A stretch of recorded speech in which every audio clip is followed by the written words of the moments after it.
Des spectateurs qui se réfugient sur le terrain, un arbitre protégé par un cordon de sécurité et un hélicoptère qui survole le stade. La rencontre entre la Guinée équatoriale et le Ghana restera tristement dans les mémoires de cette CAN 2015. Un match interrompu longuement à la 82e minute, le résultat désolant de la fureur de quelques supporters équato-guinéens, car avant cela, les Black Stars avaient fait la différence sur le terrain. Après 40 minutes de domination, Atsu lance en profondeur Apia et Ovono manque complètement sa sortie. Malgré la colère du public, Jordan Ayew ne tremble pas et ouvre le score. Pas le temps de souffler, juste avant la pause, le Ghana repart en contre-attaque. Christian Atsu seul qui a fixé en derrière Wakasu, le contrôle de Wakasu, ça fait 2-0, il s'était découvert. Les Équato-Guinéens, en 4 minutes, cette demi-finale vient de basculer. 2-0 à la mi-temps, les spectateurs enragent et jettent des bouteilles sur les Ghanéens à l'entrée et à la sortie des vestiaires. Même Balboa, la star du pays, peine à calmer ses supporters. En seconde période, le Ghana contrôle et coupe tout suspense à un quart d'heure de la fin. Après Jordan, c'est au tour d'André Ayew de marquer. Le Marseillais inscrit là son 3e but de la compétition. Pas de quoi calmer le public. Pire, les jets de projectiles se multiplient, de quoi forcer l'arbitre à interrompre la rencontre.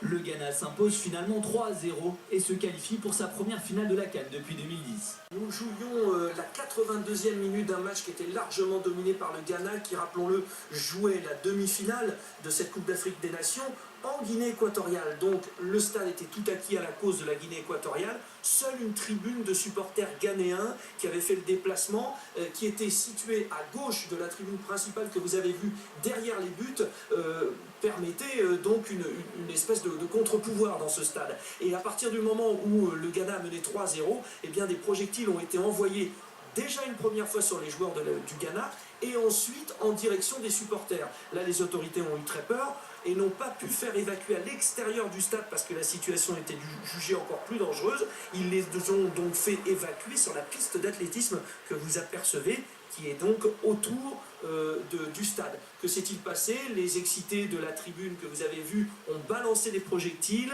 Il a fallu faire intervenir des forces de l'ordre. Premièrement, un hélicoptère et deuxièmement, des jets de bombes lacrymogènes. Cette tribune a été donc évacuée. Il y a vraisemblablement des blessés, pas très graves a priori, parmi les supporters ghanéens. Le match a pu ensuite reprendre. Et 35 minutes après, c'est la bonne nouvelle. Le Ghana est qualifié, victoire 3-0. Reste maintenant ce qui s'est passé. Que s'est-il passé après à l'extérieur? On dit c'est la bonne nouvelle. André Ayew, forcément, on va d'abord parler football. Hein. On va faire ça. Vous êtes qualifié pour la finale. C'est l'essentiel. Voilà, l'essentiel a été fait. C'était un match assez compliqué au début.